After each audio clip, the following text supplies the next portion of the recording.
Livro de Apocalipse, capítulo de número 1, versículo 20, e depois nós vamos ao capítulo 3 e o versículo de número 20 também. Aleluia. Nós vamos conversar. Não é a primeira vez que eu prego sobre isso, não é, já preguei há 1 ano e meio atrás, eu preguei uma mensagem parecida com essa aqui. Mas quem lembra que comeu arroz hoje? E feijão? Mas é porque eu perguntei, mas você estava lembrando que você tinha comido arroz? Estava não, né? Então nós vamos comer um arrozinho com feijão para você lembrar daquilo que você aprendeu há um tempo atrás. Amém? Glória a Deus. Apocalipse capítulo 1, versículo 20. Vamos ler o 19 também, 19 e 20. Escreve as coisas que tens visto, e as que são, e as que depois destas hão de acontecer. Verso 20. O mistério das 7 estrelas em que vistes na minha destra. Todas as vezes que você vê a palavra destra na Bíblia, tem a ver com a mão direita, mão destra, mão direita. As estrelas que você viu a minha mão direita, e dos 7 castiçais de ouro, as 7 estrelas são os 7 anjos das 7 igrejas. E os 7 castiçais que viste são as 7 igrejas. Agora Apocalipse 3, 20. Eis que estou à porta e bato. Se alguém ouvir a minha voz e abrir a porta, entrarei em sua casa, e com ele cearei, e ele comigo. Você pode se assentar, mas eu quero que você fique com a sua Bíblia aberta, por favor. Meus irmãos, como nós temos um tempo disponível na nossa terça-feira, eu quero localizar você dentro do texto. Quero localizar você dentro do assunto para, se você tiver um papelzinho, quais são os 3 B que nós precisamos? É BIC, bloco e Bíblia, não é verdade? Uma BIC, uma caneta BIC, um bloco e uma Bíblia, né? BIC, bloco, Bíblia, 3B, né? Ou se você quiser também botar o seu celular em modo avião e anotar aí também, você pode anotar no seu celular, no bloco de notas, né? Eu descobri esse negócio um tempo para cá, irmãos, que eu estou escrevendo o livro de Cuba, né, de 20 anos de Cuba, e eu falei, meu Deus, como é que eu vou escrever isso tudo? Agora eu falo aqui, não é? E o bloco de notas vai escrevendo para mim. É uma maravilha, entendeu? Estou muito feliz com isso. É uma bênção, não é? Para você adiantar, você vai falando e ele vai anotando, né? Desculpa. Queridos, para nós entendermos sobre o que queremos falar aqui esta noite, sobre a igreja de Laodiceia, vai ser necessário localizar os irmãos dentro do contexto histórico para nós entendermos isso de uma forma melhor. Primeiramente, eu queria dizer para você que o livro de Apocalipse, eu estava conversando com a minha filha ontem, papai, eu tenho ouvido tanto sobre Apocalipse, resolvi até comprar um livro, que eu quero aprender mais sobre o livro de Apocalipse. Hoje eu recebi uma mensagem na minha rede social dizendo, pastor, me explica o capítulo de número 13 do livro de Apocalipse. Há uma certa curiosidade em relação ao livro de Apocalipse. Mas os irmãos sabem que tem gente que tem um bocado de medo de ler o livro de Apocalipse. Verdade ou não? Deixa eu ver a carinha de vocês. Tem um bocado de medo assim de ler o livro de Apocalipse. Mas eu quero dizer que você precisa tranquilizar. Você não precisa ter medo de ler o livro de Apocalipse. Sabe por quê? O livro de Apocalipse é dividido, o que o Senhor falou, nós lemos o versículo 19 do capítulo 1, é as coisas que foram, as coisas que são e as coisas que vão acontecer. Por exemplo, eu não me preocupo com o negócio de cavalo amarelo, cavalo branco, eu não me preocupo com o negócio de besta, não me preocupo com o sinal da besta, porque nós cremos que a igreja será arrebatada antes. Então para que eu vou preocupar com o negócio de cavalo branco, não sei o que, besta que subiu do mar, não sei de onde? A igreja vai ser arrebatada antes, eu vou ser fiel. Amém, irmãos? Então é o seguinte, vou estudar, vou explicar, porque eu tenho que e tal, mas eu não vou ficar apavorado com esse negócio, porque, não é verdade? A gente precisa ter essa consciência. O que está acontecendo aqui no livro de Apocalipse? O livro de Apocalipse, irmãos, ele tem umas coisas, ele todo é interessante, mas ele tem os detalhes. Por exemplo, do capítulo 1 ao capítulo de número 3, a igreja ainda está aqui na terra, entendeu? É a história da igreja aqui na terra. O capítulo 4 é um culto de ação de graças a Deus Pai, ao Senhor Deus Pai. E o capítulo de número 5 é um culto de adoração ao Deus Filho. Lá aparece um ser e diz assim: ô João, por que você está chorando? Porque tem um livrinho aí que ninguém pode abrir o selo. Preocupa não, porque aquele que morreu e com o seu sangue comprou gente de toda raça, de toda língua, de toda tribo, de toda nação, ele é que vai abrir esse livrinho aí. Entendeu? Então a gente precisa tranquilizar o coração e ler o livro de Apocalipse. Por exemplo, há um momento no livro de Apocalipse que tem um cavaleiro que vem montado num cavalo branco, mas não é Jesus ainda. Ele vem como o anticristo para governar a terra, mas a igreja não estará mais aqui, etc. Mas lá no capítulo de número 19 em diante, tem um cavaleiro que vem também com milhares dos seus santos, dos seus anjos, e na sua coxa tem um negócio escrito. A única tatuagem que é aceitada na Bíblia é na perna de Jesus, é só na veste de Jesus, né? Que a Bíblia menciona, vem tatuado assim na roupa dele, escrito assim: Rei dos reis e Senhor dos senhores. Então, está lá, isso. Então, esse livro de Apocalipse ele é bastante interessante. O João está na ilha de Patmos, que era uma ilha da costa do mar Egeu. Ele foi mandado para lá por causa do Evangelho. E interessante que o imperador Domiciano mandou ele para lá por causa do Evangelho, por causa da palavra de Deus. E ele foi para esta ilha, irmãos, a ilha chamada Ilha de Patmos. E esta ilha era uma ilha de terror, onde tinha feras, era uma situação terrível, não tinha saída.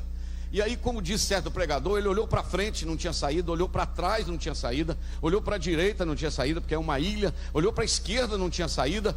Quando não tinha saída nem para frente, nem para trás, nem para a direita, nem para a esquerda, a Bíblia diz que se lhe abriu uma porta no céu. Fica tranquilo que quando tudo fechar aqui embaixo, o céu... Estou vendo umas mãozinhas levantadas. O céu vai abrir. E eu tenho uma boa notícia para mais mãos se levantar. Sabe por quê? Se o inimigo te fechar na frente, fechar atrás, fechar à direita, à esquerda, a única coisa que ele não tem poder é de colocar a tampa sobre você, porque você está debaixo da sombra do Onipotente, e a mão do soberano vai te cobrir. Amém, irmãos? Oh, glória, glória a Deus. Então é o seguinte, esse João está lá, abre-se uma janela no céu, uma grande voz quebrada no céu, e quando ele virou para ver quem é que estava falando com ele, aí no capítulo de número 1, versículo de número 11, está escrito assim, ele foi arrebatado, teve essa visão. Versículo de número 12 de Apocalipse, capítulo 1, diz assim: e virei-me para ver quem falava comigo, e virando-me vi 7 castiçais de ouro. Só para adiantar para você, porque lá no versículo de número 20 nós lemos isso, estes 7 castiçais de ouro era a representação das 7 igrejas da Ásia Menor. Veja que na Ásia Menor tinha, na região da Ásia tinha outras igrejas, mas o Senhor escreve para estas 7 igrejas, que são as igrejas que nós vamos mencionar aqui esta noite: a igreja de Éfeso, de Esmirna, de Pérgamo, de Tiatira, Sardes, Filadélfia e Laodiceia. Por que esses nomes? Nomes de cidades, irmãos. A igreja da cidade de Éfeso, a igreja da cidade de Esmirna, a igreja da cidade de Pérgamo, a igreja da cidade de Tiatira, de Sardes, de Filadélfia e a igreja da cidade de Laodiceia. Eram as 7 cidades que tinham 7 igrejas, como se fosse a igreja de Pocrane, a igreja de Ipanema, a igreja de Chalé, a igreja de Lajinha, a igreja de Manhuaçu, a igreja de Caratinga. E o Senhor então mostra para eles 7 castiçais. Volta o texto para mim. É interessante que no versículo 12, virando, vi 7 castiçais. Versículo de número 13: e no meio dos 7 castiçais eu vi um semelhante a quem? Ao Filho do Homem. Aí ele começa a descrever como é que ele viu esse que estava no meio dos 7 castiçais. Aí eu vou falando como é que João viu, e você vai reagindo do jeito que você sentir. Se não sentir nada também, não se reagir. Mas vai lá, mas eu sei que você sente. Vi um semelhante ao Filho do Homem, vestido até os pés, de uma veste comprida, e cingido o seu peito com um cinto de ouro. E a sua cabeça eram brancos, os cabelos eram brancos como a lã branca. Cabelo branquinho, como a neve. Os seus olhos eram como chama de fogo. Aleluia. Oh glória, estou sentindo graça aqui. E os seus pés semelhante ao latão reluzente, como se tivesse sido refinado numa fornalha, e a sua voz era como a voz de muitas águas. É interessante que o cabelo dele havia sido queimado pelo sol da Palestina, mas agora ele tem o cabelo hoje Palestina, mas da Judéia, hoje é Palestina, porque Palestina passou a chamar-se depois, da Judéia, o sol da Judéia, da Galiléia e de Samaria, da faixa ali da terra do Oriente, aquele pedaço ali na divisa do Oriente com a África. Os seus olhos, que havia chorado muitas vezes, chorou no enterro de Lázaro, chorou sobre Jerusalém, chorou várias vezes. Os olhos dele agora não têm lágrimas, mas os olhos são como chama de fogo.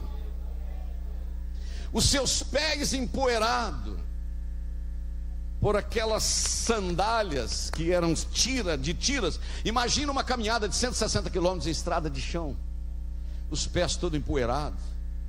Mas agora João vê, diz que os pés dele como latão reluzente. Opa! Por isso que dá vontade de levantar a mão e cantar: a Ele a glória,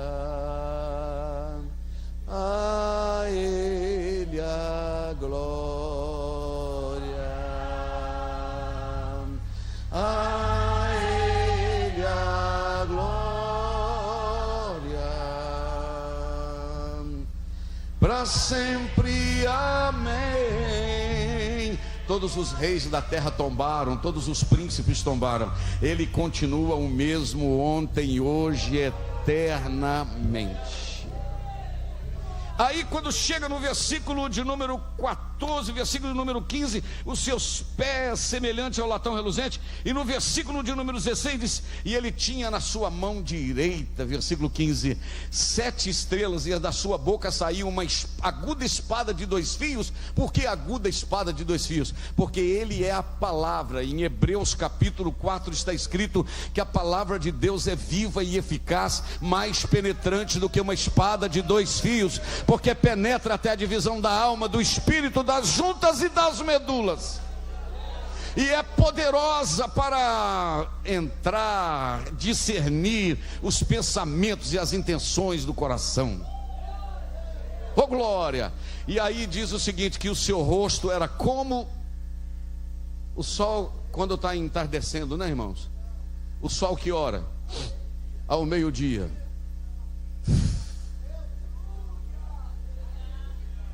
Sinta, deu muito pouco glória aqui hoje. E João está vendo esta visão. E no versículo 17, o que acontece quando João vê isso? Quando eu vi, fiz o quê? Caí aos seus pés como morto. Mas ver um negócio desse também, pastor Daniel? Ver uma glória dessa, cai mesmo como morto, não cai não, Jabes? Caiu como morto. E quando ele caiu sobre morto, ele pôs sobre mim a tua mão direita e disse: não temas, João, eu sou o primeiro e eu sou o último, João. Não temas não, porque eu sou o alfa e eu sou o ômega, a primeira letra do alfabeto grego e a última letra do alfabeto grego. Eu sou o alfa e eu sou o ômega.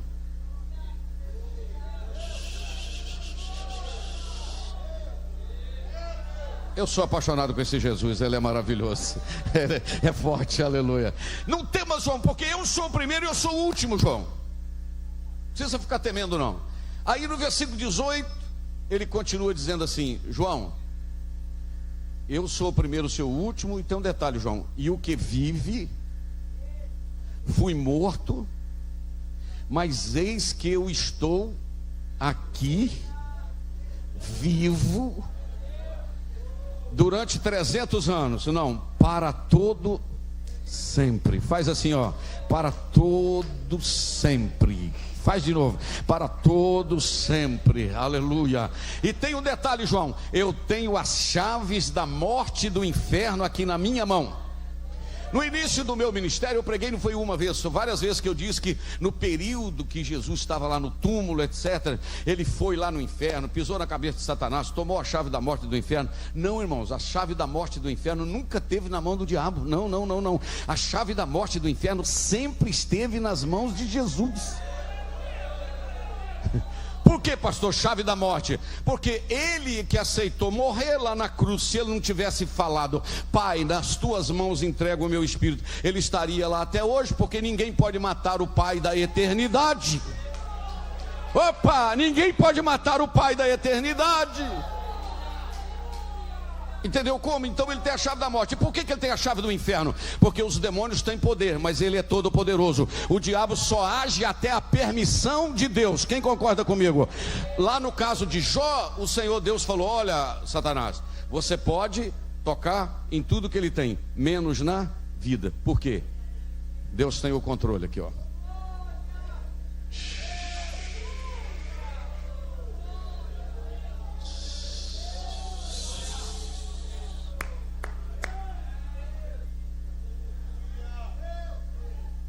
E é interessante que no livro de Hebreus, capítulo de número 2, versículo 14, vamos ver o que está escrito em Hebreus 2,14. Está escrito assim: e visto como os filhos participam da carne e do sangue, também ele participou das mesmas coisas, para que pela morte aniquilasse o que tinha o império da morte, isto é, o diabo. Lá na cruz do Calvário, Jesus aniquilou aquele. Aleluia, ele tem o domínio, o governo. Pode ficar tranquilo que a morte só chega quando ele permite. Você pode dar um glória a Deus aqui esta noite? Estou sentindo o calor da presença dele aqui. Mas muito bem, aí no versículo de número, tem a chave da morte do inferno. No versículo de número 19 que nós lemos, o Senhor então dá uma obrigação ao nosso irmão João. Qual é a obrigação que o Senhor dá? Você vai, João, escrever, fazer o seguinte: você vai escrever essas coisas que vocês está vendo, tá certo?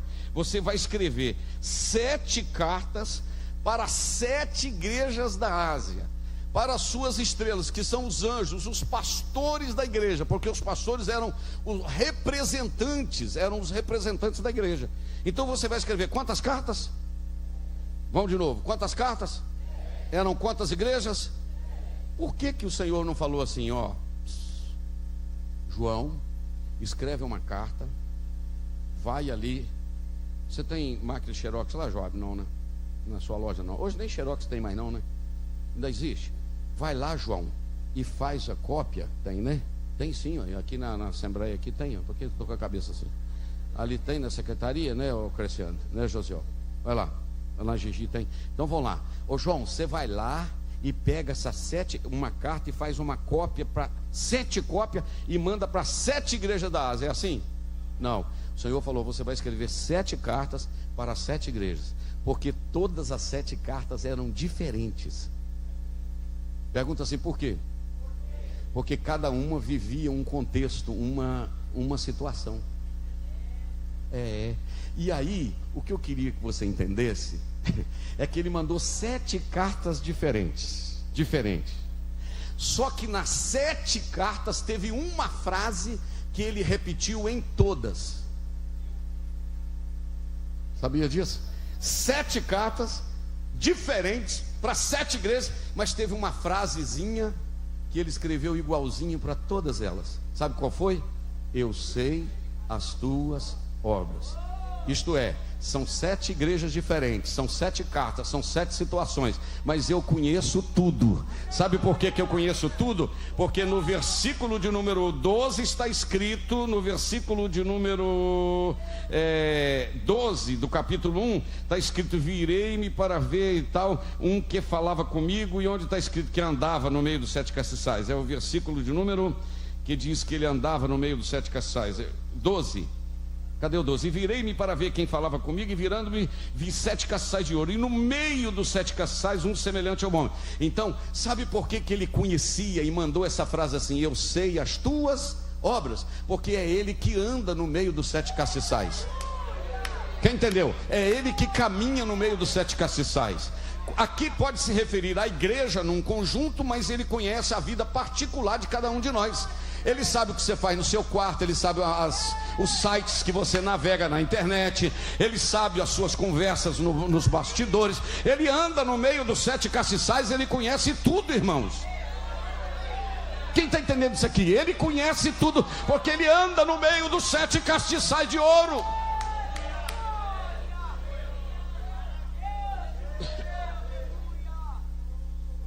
Aí, ele mandou, então, eu acho que eu não tenho envelope aqui não. Eu não tenho envelope aqui não, vou usar isso aqui de envelope. Ele falou: João, você vai escrever 7 cartas, ok? Ó, igreja de Éfeso, igreja de Esmirna, igreja de Pérgamo, igreja de Tiatira, igreja de Sardes ou Sardo, igreja de Filadélfia, igreja de Laodiceia. 7, ok? Irmãos, se eu botar aqui por exemplo, para Gerson, de um lado, do outro lado eu tenho que botar o quê? Remetente, né?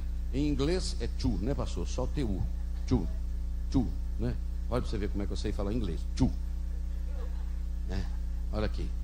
E do lado de cá o from, o remetente, de onde está vindo, ó, de onde? Se eu estou mandando uma carta para o pastor Gerson, uma para o presbítero Alex, uma para o presbítero Edmar, para o Jabes, para o Daniel, para o Alex, para o Lucas, para o Daniel, estou mandando 7 cartas. Eu vou botar, eu que estou mandando, para pessoas diferentes, 7 cartas diferentes. E o remetente tinha que ser o mesmo, não tinha, irmão?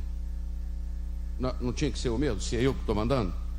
Só que aqui no Apocalipse, irmãos, tem um negócio tão interessante, que em cada um o remetente se identificou de um jeito. Quer ver? No capítulo 2, a primeira carta foi para a igreja de Éfeso. Você vai aprender alguma coisinha nova aqui hoje. Para a igreja de Éfeso. Aqui quem está escrevendo, olha o versículo 1, já está na tela, quer ver? Ó, escreve ao anjo da igreja que está onde? Em Éfeso. Isto diz aquele que tem a sua destra 7 estrelas e a que anda no meio dos 7 castiçais. Então quem está mandando é aquele que tem as 7 estrelas, os 7 pastores, entendeu? E aquele que anda no meio dos 7 castiçais. Onde que está isso? No versículo 12. Entendeu? O remetente que está mandando é aquele que você viu lá, que tinha as 7 estrelas, os 7 castiçais, e que estava andando lá no meio. Quem está mandando a carta? Agora no versículo de número 8: ao anjo da igreja que está em Esmirna, escreve aquele que é o primeiro e o último, que foi morto e reviveu. Ele não falou isso com o João lá atrás? Então quem está mandando a carta aqui é aquele que falou com o João, que tinha morrido e que tinha, entendeu? O primeiro e o último, não é verdade? O alfa e o ômega, né? Amém, amém. Agora vamos lá para o versículo de número 12. Ô João, quem está mandando essa carta aqui agora? Ao anjo da igreja que está em Pérgamo. Isso diz aquele que tem espada aguda de 2 fios.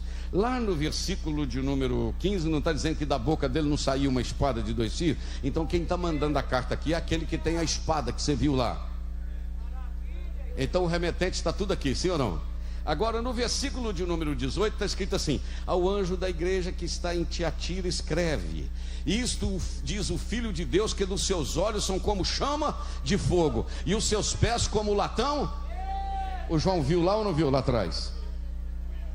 Ô glória, a Bíblia é linda, né, irmão? Amém, irmão? Glória a Deus. Agora vamos lá para o versículo de número, capítulo 3, versículo 1. E ao anjo da igreja que está em Sardo escreve: isto diz aquele que tem os 7 Espíritos de Deus e as 7 estrelas. Espera aí, 7 Espíritos de Deus e as estrelas, 7 estrelas. As 7 estrelas, irmãos, são os 7 pastores, que são os líderes da igreja. Mas e os 7 Espíritos de Deus? Para ler aí vai ter que ir, para resolver esse problema, vai ter que ir no livro de Isaías, capítulo 11, versículo de número 2. Está escrito no livro de Isaías 11, 2, que já vai entrar na tela. E repousará sobre ele. E ele quem? Jesus, o Espírito do Senhor, o Espírito de conselho, de fortaleza, o Espírito e o Espírito de temor do Senhor. Então não são 7 espíritos, é a atuação de 7 áreas do Espírito Santo em cima da vida de um só, que é Jesus. É isso. Porque no livro de Isaías 61, o Espírito do Senhor Jeová está sobre mim, porque me ungiu. Que Espírito é esse? O Espírito de sabedoria, o Espírito de inteligência, o Espírito de conselho, o Espírito de fortaleza. Amém, irmão? Como? O Espírito de inteligência. Inteligência absorve, Sabedoria, põe para fora. Amém? Inteligência, você pega o que você aprendeu. E conhecimento, você põe para fora. Amém, irmão? Ô glória, quem está sentindo ele aí? Então o remetente aqui foi esse, que tem os 7 espíritos e que também as 7 estrelas. Agora no capítulo 3, versículo de número 7, está escrito assim: e ao anjo da igreja que está em Filadélfia, escreve quem, irmãos? Isto diz o que é santo, que é verdadeiro, que tem a chave de Davi, que abre e ninguém fecha, e que fecha e ninguém abre. O que ele tinha dito lá atrás, lá, que ele não tinha a chave na mão? Chave da morte, chave do inferno, tudo quanto é chave ele tem. Chave da salvação, chave da vitória, chave de fenda para te dar um arroxo aqui esta noite, para você melhorar também, que esses parafusos estão meio bambo, você está meio balançando. O Espírito de Deus te dá uma arrochada aqui esta noite, porque ele também não tem chave que abre porta esta noite, tem chave de fenda para dar uma catracada. Amém? Não vem com a história não, que tem sim. Agora capítulo 3, versículo de número 14, está escrito assim. Eu estou falando sobre os remetentes, sobre o remetente, quem está mandando a carta para as 7 igrejas, ok? Então vamos lá, estou falando quase meia hora já. E ao anjo da igreja que está em Laodiceia, escreve quem? O Amém, a testemunha fiel e verdadeira, o princípio da criação de Deus.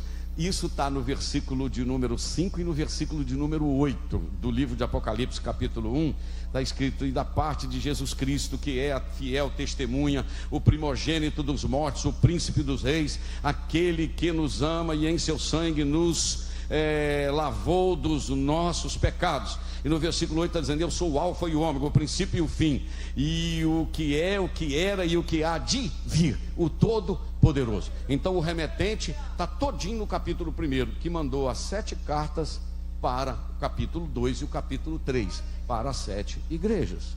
Amém? Está todo mundo localizadinho agora dentro do livro de Apocalipse? Está claro? Claríssimo. Então vamos lá. Pastor, por que é que foram escritas então 7 cartas? Vamos ver. Vou beber um golinho d'água. Quem está comigo, diga amém.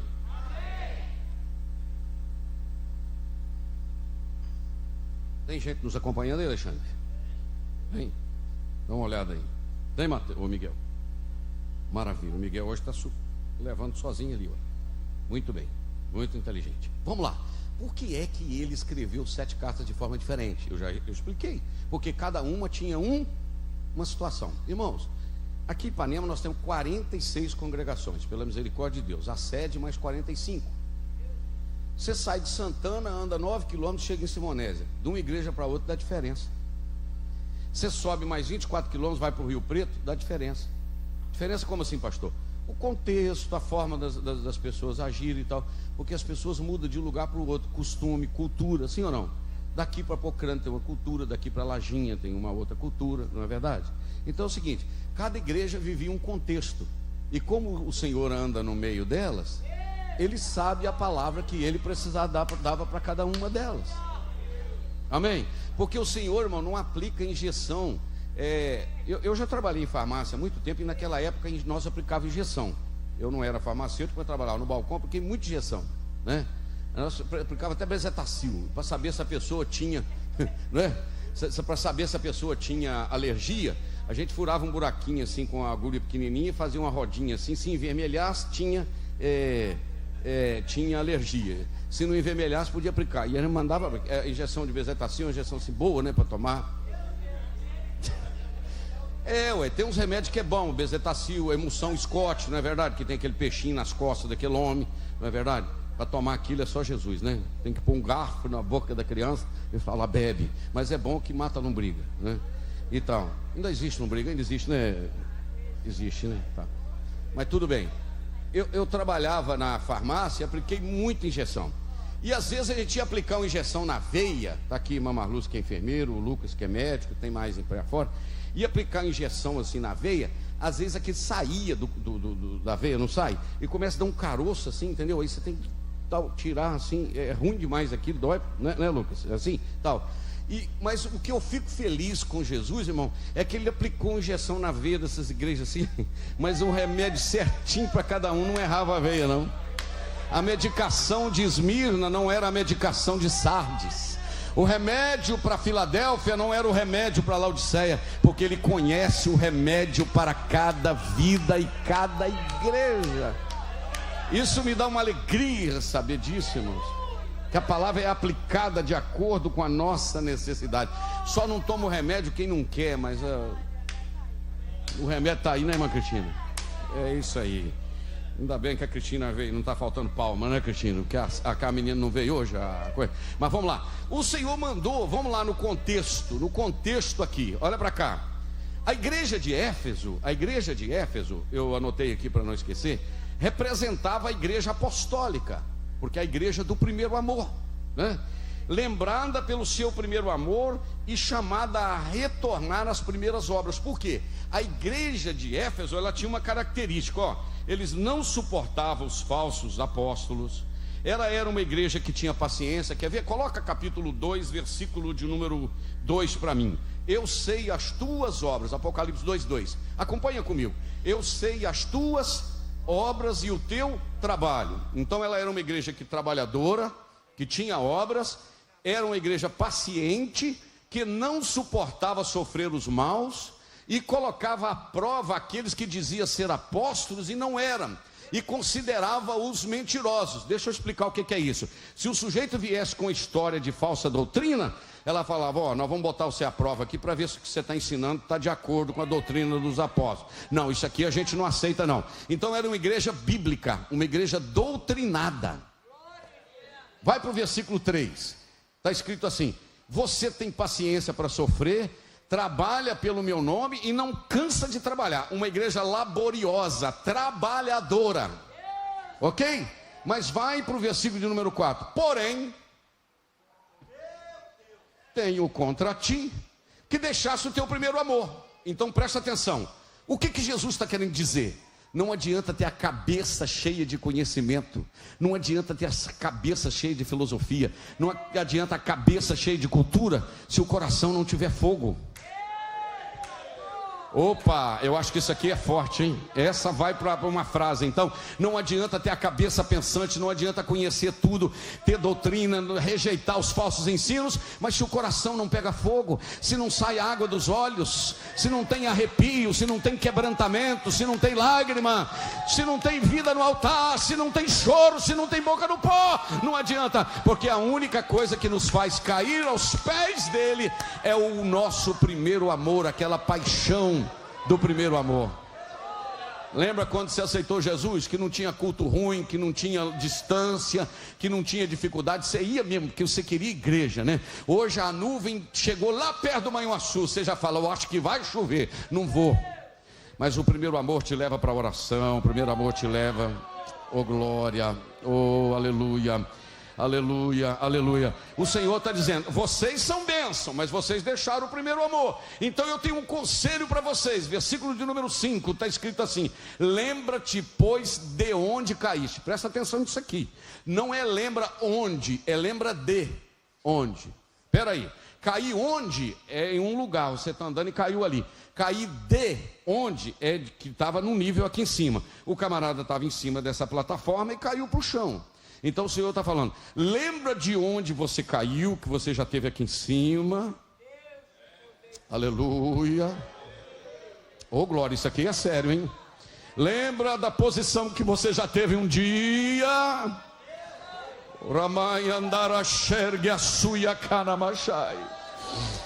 Arrepende, volta lá, pratica as primeiras obras, porque senão brevemente virei a ti e tirarei do teu lugar o teu castiçal, se não te arrependeres. Irmãos, o castiçal falava da presença, o castiçal falava da glória, o castiçal falava da luz, o castiçal falava do brilho. Não adianta ter uma estrutura, não adianta ter pregação, não adianta ter ensinamento e os crentes todos doutrinários, se não tiver um lencinho nas mãos, se não tiver arrependimento, se não tiver paixão, se não tiver desejo de estar a sós, na solitude. Eu não estou falando solidão, na solitude, quando você deixa tudo para ficar sozinho com Ele.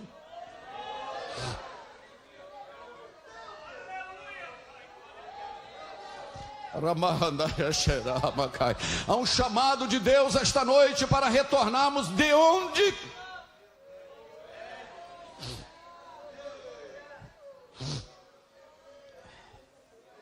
Mas vamos lá, de Éfeso caiu.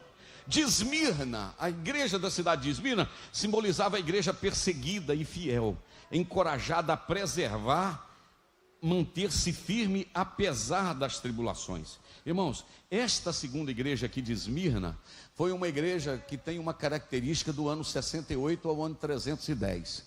Esta igreja é a igreja perseguida. Dentre os perseguidos dela tem um homem muito conhecido na história da igreja, que é um homem chamado Policarpo.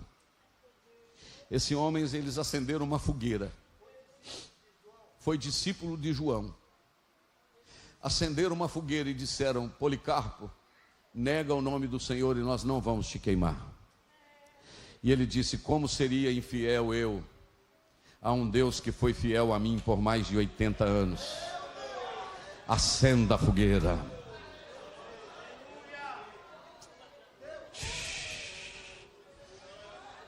Eu queria que você fechasse os seus olhos, curvasse a sua fronte, porque eu quero lhe fazer uma pergunta. Até que ponto você seria capaz de ser fiel sem abandonar a fé, sem abandonar o Cristo que te salvou? Ele tem sido fiel a você até aqui. Pastor, mas olha as lutas que eu passo. Mas escute uma coisa: no meio destas lutas você não tem sentido a presença dEle? Vou falar, o cuidado dEle, o amparo dEle, o sustento dEle, a proteção dEle. Então abra esta boca e glorifique ao Senhor e diga: eu não vou sair dos pés dEle, aconteça o que acontecer, eu vou prosseguir.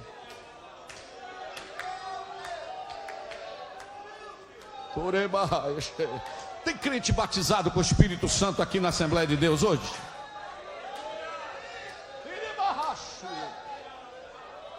Vou seguir os passos de Jesus. Existe um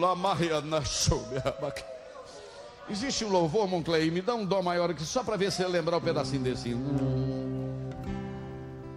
Alguém lembra desse hino? Acho que pode subir o tom um pouquinho. Vai para lá maior, por favor. Vou seguir. Aleluia. Aleluia. Aleluia. Adore. Depois eu continuo. A igreja de Esmirna é a igreja perseguida, mas a igreja viva. A igreja que não abriu mão da sua fé. Lacalabassúria.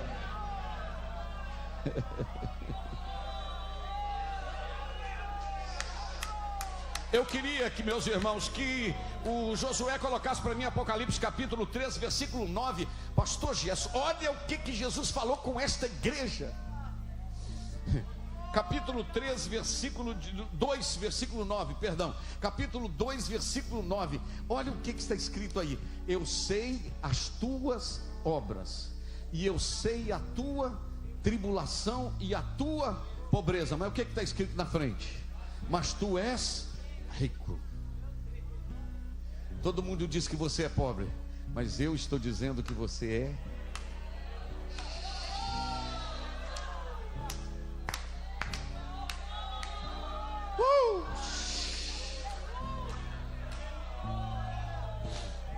Aleluia.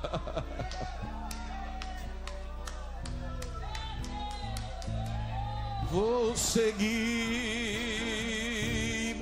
os passos de Jesus.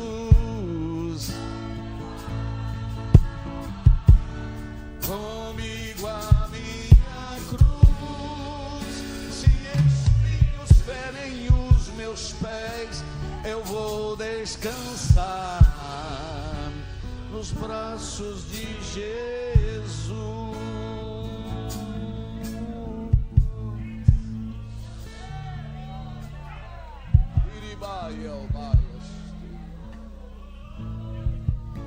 Nós vamos prosseguir um pouquinho.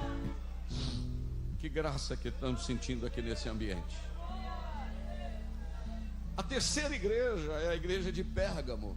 Ela foi advertida por tolerar falsas doutrinas e práticas idólatras. Olha bem, você viu que cada uma tem um ponto que o Senhor está chamando a atenção, ok? A quarta igreja, Tiatira, também é advertida por tolerar ensinamentos e práticas corruptas. Meu Deus do céu. A igreja de Sardes, a quinta igreja, ela é chamada ao arrependimento e a despertar do sono espiritual. Essa é a igreja de Sardes. Ela é chamada para despertar. Aleluia. Oh Deus. Oh Deus. Ah, meu Deus. Coloca o versículo de número, capítulo 13 agora, versículo de número 2, sobre a igreja de Sardo, ou Sardes. Sê vigilante e confirma o restante que estava para morrer, porque não achei as tuas obras perfeitas diante de Deus, meu Pai. Verso 3: lembra-te, pois, do que tens recebido e ouvido, e guarda-o e arrepende-te. Irmãos, você vai concordar comigo, eu estou falando no contexto assembleano. Cada igreja aqui tem recebido, batista, presbiteriana, outra, mas nós temos recebido muito ensinamentos dessa igreja, muita palavra de Deus, escola dominical, estudos bíblicos. E o Senhor está dizendo: lembra-te, pois, do que vocês têm recebido e do que vocês têm ouvido, guarda e arrepende. Porque tem pessoa que ouve, quando ele pisa lá fora, ele não muda de vida, não obstante a palavra ter confrontado ele. E aí ele está dizendo: se não vigiares, virei sobre ti como um ladrão. Como assim um ladrão? E não saberás a hora que virei. Isto é, eu não vou marcar a hora de vir, mas eu vou vir. E o versículo de número 4 está escrito assim: mas também tem em Sardes algumas pessoas que não se contaminaram suas vestes, e comigo andarão de branco, porque são dignas disso. Deixa eu te falar um negócio. Eu vou falar na autoridade do Espírito Santo.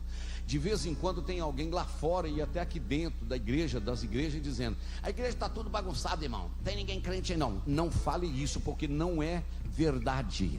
Pode ter um ou dois com a vida enrolada, complicada, pecado escondido, mas fica tranquilo, a hora chega. O que usa de engano não fica dentro da casa do Senhor. Não, não, não. Fica tranquilo, porque o Senhor conhece aqui dentro quem tem veste branca, meu amigo. Quem está pegando? O Senhor conhece aqui dentro quem trabalha, xerga, sai. O Senhor conhece aqui dentro quem tem veste branca. Engana o pastor, engana os obreiros, engana a mulher, engana a família, mas não engana aquele que tem os olhos como chama de fogo.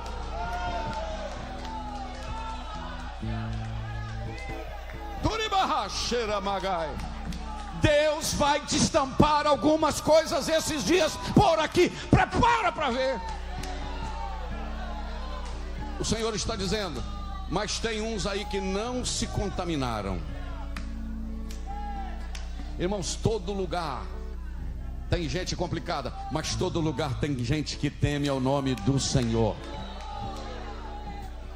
Não vem botar todo mundo no pacote, não.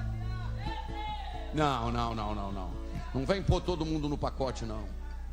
Porque ainda tem os remanescentes.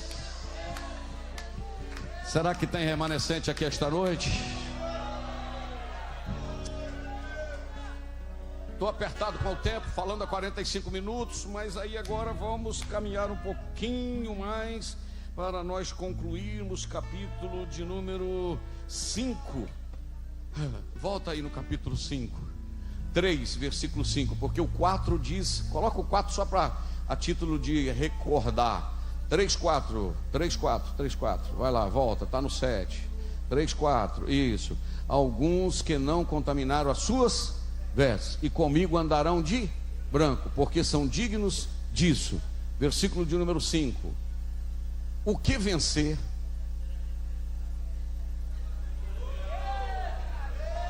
Não, vai lendo aí e reaja de alguma forma. Ao que vencer, será vestido de vestes brancas, e de maneira nenhuma riscarei o seu nome do livro da vida, e confessarei o seu nome diante do meu Pai e diante dos seus anjos. Imagina a cena, viaja comigo para o céu agora, Jesus pegando na minha mão e na sua mão e dizendo assim: Pai, este aqui eu comprei com meu sangue, e ele foi fiel até o fim, e eu não risquei o nome dele do livro da vida. Olha aqui os anjos, olha aqui anjos, ele venceu, ele foi fiel, ele venceu, ele foi fiel. Quem está pegando isso aqui? Tem gente ficando até de pé para adorar. O Senhor vai dar testemunho de você diante de Deus e diante dos anjos. Estou todo arrepiado aqui.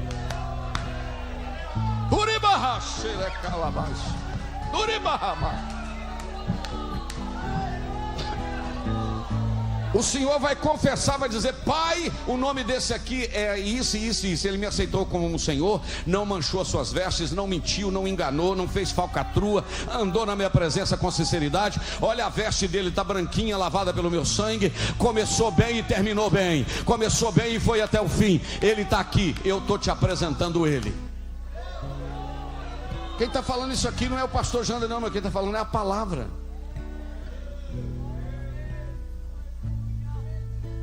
A Bíblia é maravilhosa.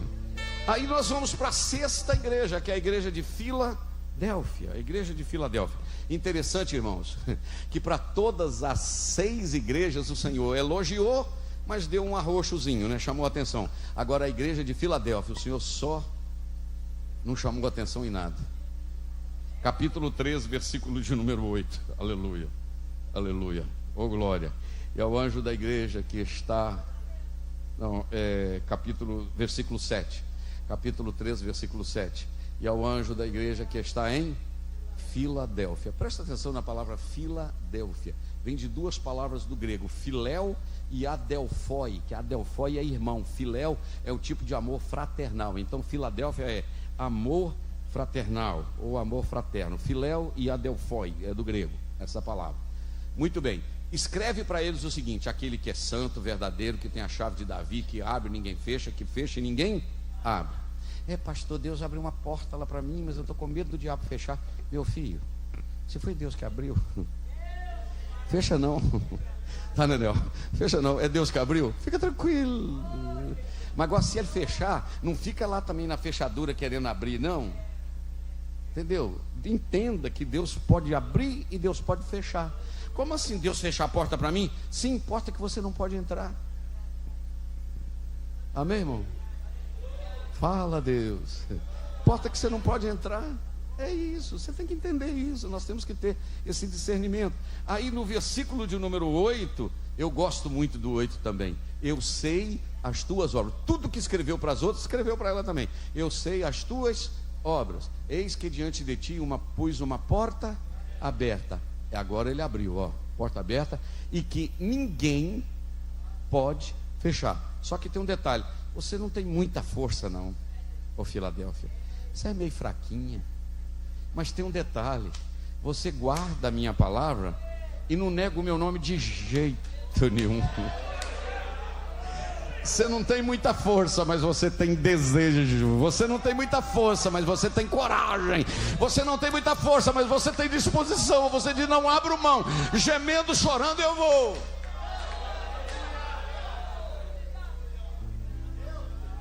Aleluia. Tinha um hino que a gente cantava antigamente, que ninguém de vocês sabe, a não ser os mais idosos como eu. Ele era mais ou menos: as tuas obras eu bem sei. Essa nem o Wilder sabe. Alguém lembra assim? Guardaste a minha santa lei, por isso uma porta aberta diante de ti coloquei. Embora tendo pouca força, não negaste o meu nome. Filadélfia, Filadélfia,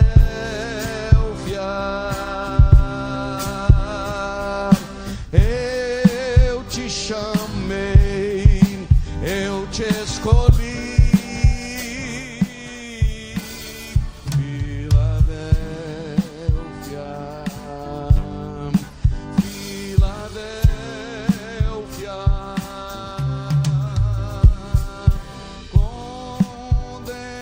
coração não há em ti. Vocês nunca tocaram, por isso que vocês não sabem esse hino, né? É novo, né? Mas deu na veia aí o hino ou não deu, irmão? É exatamente isso aí. Nós cantávamos isso quando o Gunnar Ving e Daniel Berg andavam por aqui, não é verdade? É brincadeira, né? Mas muito bem. Como? Depois do Gunnar Ving e Daniel Berg. Isso aí, muito bem. Essa Filadélfia, mas eu preguei sobre ela lá na rádio, que a igreja tem um programa na rádio, viu, irmãos? Toda terça de 8 às 9, toda quinta de 8 às 9, né? Irmão Cleir, irmão Daniel, mais quem que faz? Josiel, Enessi, e hoje eu fui. Tinha muitos anos que eu não fazia programa na rádio, mas eu já fiz muitos anos, né? Aí eu estava falando lá que para esta igreja de Filadélfia, irmãos, não tem muita força, mas não nega o meu nome. Quando chega no versículo de número 11, o Senhor diz para ela assim: olha, a igreja de Filadélfia, eis que eu venho sem demora. Capítulo 3, 11. Eis que venho sem demora. Vai, Josué. Eis que venho sem demora. Vamos de novo? Eis que venho sem demora. Qual que é o resto do versículo?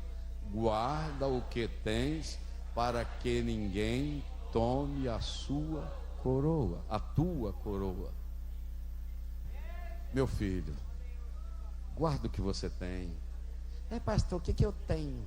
Você tem a salvação em Cristo, seu nome escrito no livro da vida, você tem o perdão de pecados, você tem a comunhão do Espírito Santo, você tem uma igreja para congregar. Guarda isso, meu filho.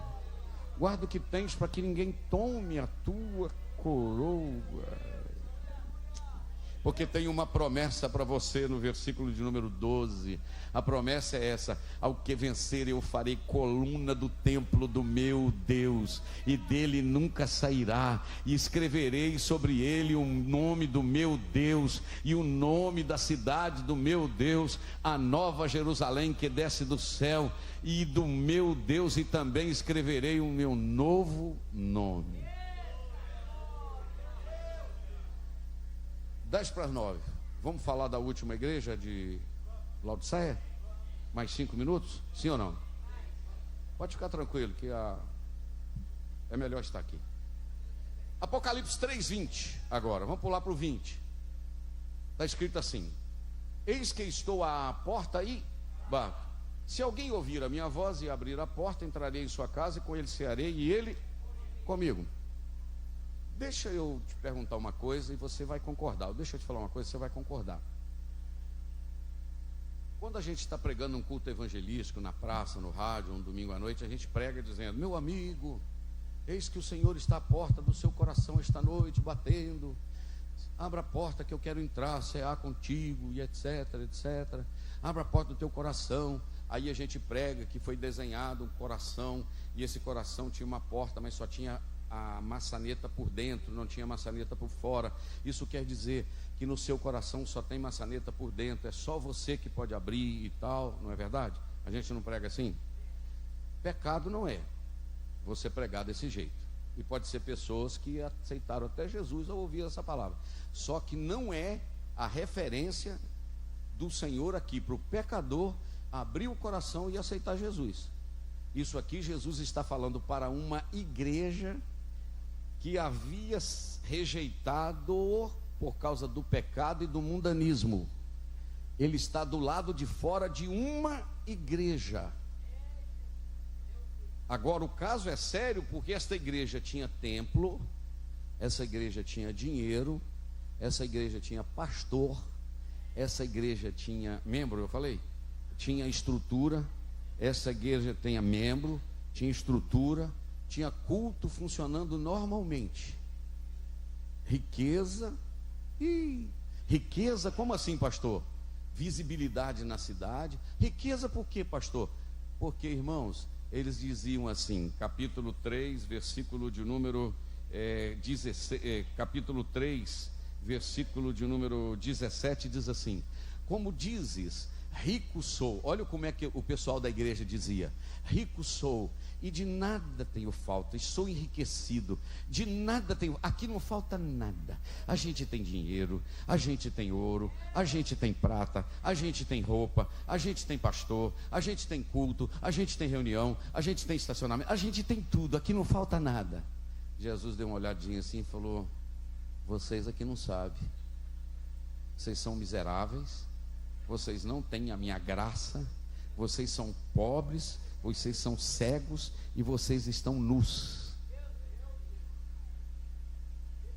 E aí eu vou falar para você: não adianta ter templo e não ter glória. Não adianta ter altar e não ter fogo. Não adianta ter pregador e não ter profeta. Não adianta ter pastor e não ter homem de Deus. Não adianta ter membro com o nome escrito no livro aí da igreja e não ter salvo.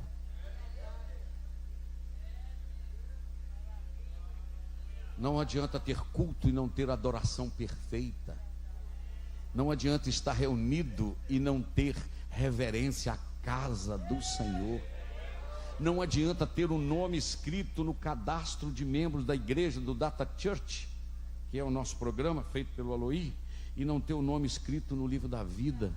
Aí Jesus vai dizer: está do lado de fora, estou do lado de fora, e eles estão achando que tem tudo e não tem nada. E tem um detalhe que Jesus falou: é a igreja que fazia Jesus passar mal.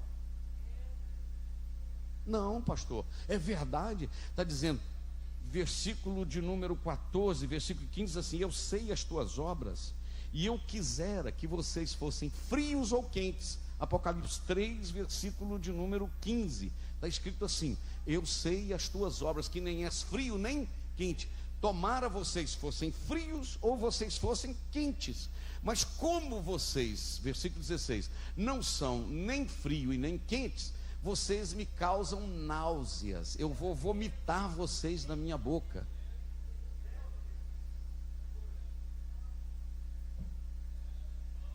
Eu queria olhar para vocês e ver o temor de Deus aqui esta noite. Aleluia. Talvez você esteja perguntando: por que o Senhor queria que eles fossem frio ou quente? Porque quente é avivado, tem vida. Eu não estou falando só de gritar, mas tem fogo na alma. É o que Paulo falou: ser de fervorosos no espírito. É, pastor, mas é o meu temperamento. Você tem que dar um sinal de foguinho, porque quem está vivo dá sinal. É, pastor, mas eu não pulo. Não precisa pular, mas tem que sentir o fogo no coração. É, mas eu não saio rodopiando, mas tem que sair uma aguinha no olho. Tem sim, porque tem vida aqui. Jesus falou que se beber da água que eu dou, vai se fazer nele uma fonte que vai jorrar. Meu Deus do céu, o que é isso? Aí o Senhor falou: se vocês são quentes, tudo bem, ou frio, isto é. Mas o camarada parece que é, mas não é. Não está no mundo e nem na igreja, pratica o que o mundo pratica e toma ceia. Está com um pé aqui e um pé lá, no muro. Só que aí vem um detalhe. Esta cidade de Laodiceia, ela estava no meio de duas outras: a cidade de Hierápolis e a cidade de Colossos. Colossos era na costa, era considerada cidade das águas que refrescava. Presta atenção para você aprender. A cidade de Colossos era uma cidade que tinha águas refrescavas, de um lado. Do outro lado é como se fosse Manhuaçu e Hipocrane. Tipo assim, a de Hipocrane e Colossos era água fria. Em contrapartida, do outro lado, a cidade de Hierápolis eram águas termais, igual de Caldas Novas, águas que eram chamadas águas terapêuticas, que curava, porque ela tinha água quente em Hierápolis. Então é o seguinte: o Senhor falou: quisera que vocês fossem frios ou quentes. Só que o que acontecia? Laodiceia não tinha água. Então eles tubulavam a água, faziam forma da água vir fria de Colossos. Quando chegava em Laodiceia, chegava morna. A água que vinha morna, quente, de Hierápolis, chegava morna. em Laodiceia. Aí o Senhor estava dizendo: quisera eu que vocês curassem como águas quentes de Hierápolis, ou senão que refrescasse a alma desta cidade como as águas frias de Colossos. Mas vocês nem refrescam com águas frias e nem curam com águas quentes. Vocês não têm vida. Irmãos, a igreja é viva. Quem está indo para o céu tem vida. É uma chamada de responsabilidade esta noite. Aqui não tem meio salvo, ou eu sou salvo ou eu não sou salvo. Aqui não tem meia pedra e meio tijolo. É bíblico o que eu estou ensinando. Amém? Se quiser obedecer, amém. Mas vão saber que passou um profeta nesse púlpito para dizer para vocês. Aí, agora eu queria que o Josué colocasse o versículo de número 18. Presta atenção para eu terminar. Faltam 2 para as 9, mas me tolera um pouquinho, porque eu preciso concluir essa palavra. Eu disse para vocês que eles eram ricos. Por quê? Porque a cidade de Colossos, olha aqui para a minha mão, ó. A cidade de Colossos era uma cidade tão rica que teve um terremoto. Roma quis mandar dinheiro para reconstruir a cidade. O prefeito agradeceu, disse: não precisa, a gente tem dinheiro para reconstruir a cidade, de tão rico que eles eram. E lá tinha um detalhe, irmãos. Lá era o maior centro comercial da Ásia Menor. Eles produziam uma roupa, uma lã, um tecido lá, que era buscado e procurado na região todinha. E lá também tinha um centro de medicina, que as pessoas vinham de todas as partes, um centro oftalmológico, e esse oftalmológico, que eles possuíam, eles faziam um óleo, um azeite, um colírio, que eles colocavam um emplasto e faziam um emplasto desse colírio nos olhos, e ele era poderosíssimo. Então a igreja era poderosa no ouro, era poderosa nas vestes, e ela era poderosa na medicina, no colírio.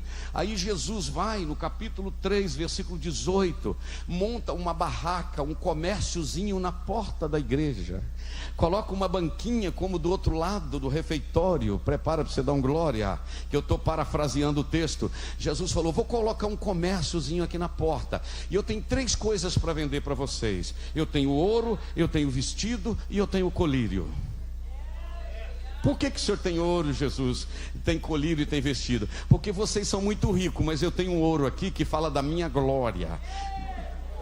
Opa, para vocês comprarem. Vocês falam que tem muitas vestidas aí, tem muita tecelagem, mas vocês não são justos. Então eu tenho uma veste de justiça para vocês comprar aqui. Vocês dizem que tem um colírio poderoso aí, mas eu tenho um colírio para vender para vocês aqui. Vocês embrulham o colírio numa pasta como se fosse um trigo, uma massinha, e põem um emplasto no olho. Eu vou aconselhar vocês a comprar a minha palavra molhada com o óleo do Espírito Santo, e eu vou abrir a visão de vocês, para vocês verem o céu aberto. É, pastor, mas para comprar ouro, comprar veste, comprar colírio, tem que ter muito dinheiro. Aí no livro de Isaías 55:11, que diz: vinde comprai sem dinheiro, sem preço, porque aqui já foi pago tudo o preço lá na cruz do Calvário. Quem crê nisso fica de pé e glorifica o nome de Jesus. Ô glória!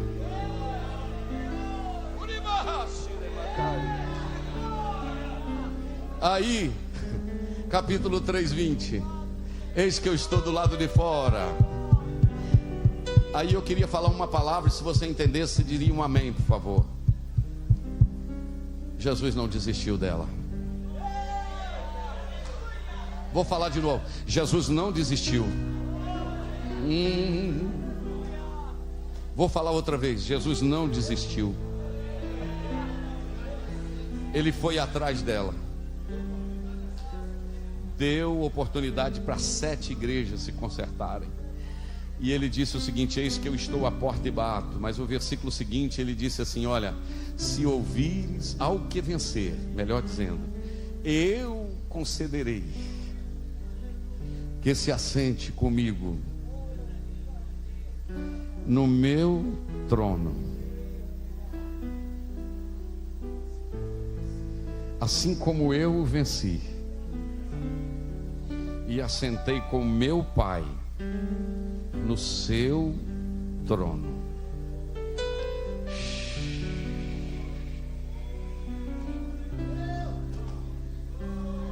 E o último, irmãos, espera aí um pouquinho. No livro do Salmo 110 está escrito: disse o Senhor ao meu Senhor: assenta-te à minha direita até que eu ponha os teus inimigos debaixo dos seus pés. Isto é, disse o Senhor ao meu Senhor, isto é, disse o Deus Pai a Jesus: assenta aqui do meu lado direito. No livro de Marcos, capítulo 16, versículo 19, diz que Jesus foi recebido em cima no céu e assentou-se à direita de Deus. No livro de Atos, capítulo 7, está escrito que Estevão abriu os olhos e viu o céu aberto e viu Jesus à direita do Pai.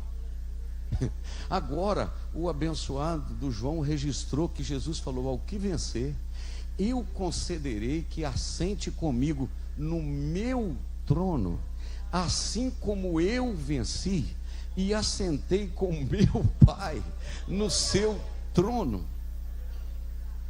Eu estou achando estranho aqui muito para nós, irmão Cid. Mas o que está no 22 agora? 22. Quem tem ouvidos, ouça o que o Espírito diz às igrejas. Vou fazer uma pergunta: quem tem ouvido aqui esta noite? Todo mundo tem, não tem? Mas na realidade muita gente tem só orelha. Orelha, por que a orelha é assim do lado de fora e tem essas curvinhas? Para o som entrar e fazer isso. Por isso que a orelha tem esses negócios. Eu não gosto da minha orelha, ela é escabanada. Alguém pode dizer, mas é bom que você escuta mais. Ela cerca aqui o vento, aqui ó. Vento aqui. Tem gente que escuta muito e não ouve nada. Olha aqui para mim. Você acredita que tem pessoa que está me ouvindo há 1 hora e 10 minutos, me escutou e não me ouviu? Pode ter ou não pode? Escutou tudo que eu falei, mas não ouviu, isto é, não desceu para o coração. E eu tenho uma notícia para você: para funcionar, só se descer para o coração. Estenda suas mãos. Pai, obrigado por esta noite, porque a minha vida pertence ao Senhor, a nossa vida. E esta igreja esta noite recebeu do Senhor a palavra, não é minha palavra, é a palavra do Senhor. Eu transmiti à medida que o Espírito Santo foi me revelando.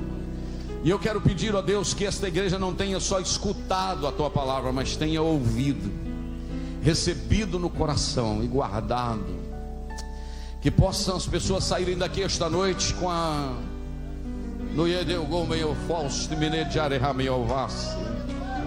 com propósito mudado, Senhor.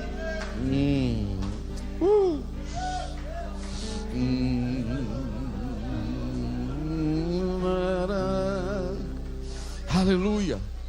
Pai querido, adore, igreja, adore. Você recebeu uma palavra, Senhor, que esta palavra possa ficar gravada nos nossos corações, como gravada numa pedra, Senhor, e que o inimigo não venha arrancar de nós o poder desta palavra, Pai. Eu agradeço por tudo em nome de Jesus. Eu oro por aqueles que estão nos acompanhando, Senhor, que deixaram os pedidos de oração aqui na barra de comentários, Senhor, seja no YouTube, no Instagram, no Facebook. Que a tua palavra seja aplicada aos corações. Eu oro e te agradeço no nome de Jesus. Amém. Você pode se assentar, não saia. Vamos despedir, Miguel, dos irmãos. Que Deus abençoe. Volte no domingo a nos acompanhar na escola.